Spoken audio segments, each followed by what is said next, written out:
Hey everyone, how's it going? Rob here, MotoLabDirtBikes.com. How to quickly and easily remove your rear shock through the bottom. And even though this is a 24 Husky FE350S, this is going to generally apply for any linkage model. So removing it out the bottom is going to save you a ton of time and hassle. You don't have to wrestle it out of the side, remove the seat, body work, exhaust, try and get that lip. I've seen so many motorcycles where the lip wasn't installed properly from the air boot onto the throttle body and you start sucking dirt in the motor. Bypass all that crap, pull it out the bottom, and it's a good thing to do anyway because one of the most overlooked maintenance things are the bearings and or some of the axle pulls and the linkage bolts as well. So some of those are dry from the factory, and you'll see when we take this one apart, they are dry. So get your tool list. It's going to vary different from model to model. So 30 millimeter axle wrench, a 13 millimeter socket, a 19 millimeter socket, 8 millimeter socket here. But we're not going to show you how to remove the rear wheel because if you don't know how to do that, you probably shouldn't be taking your suspension off. Take it to a professional or always consult your service manual. So remove the rear wheel. You're going to want to take the guards off both sides, usually held on by some type of zip tie. Go ahead and zing your 19 millimeter nut right off of this side, and we're going to jump around the other side and show you how to take that stuff off. Back up. So right here on this side, we're going to go ahead and zip our 19 millimeter linkage bolt off here, as well as the 13 millimeter lower shock bolt.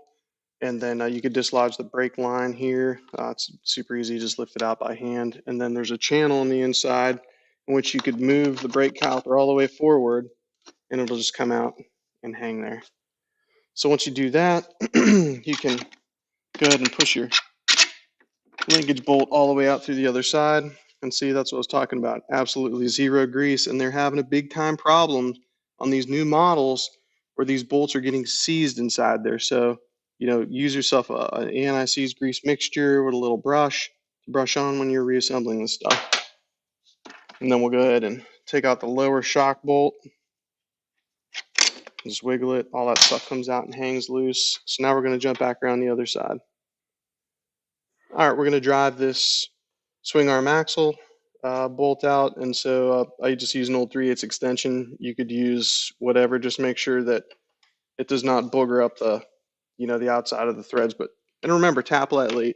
If you have to really whack it hard, or it feels like you hit a major stop, just stop and double check what you're doing there. So I'll get it about 3/4 of the way through, and the resistance is very easy now. So let's go back around the other side. All right, so now what we'll do is just lift up on the swing arm with our hand a little bit. You could give it a couple jiggles, pull it out.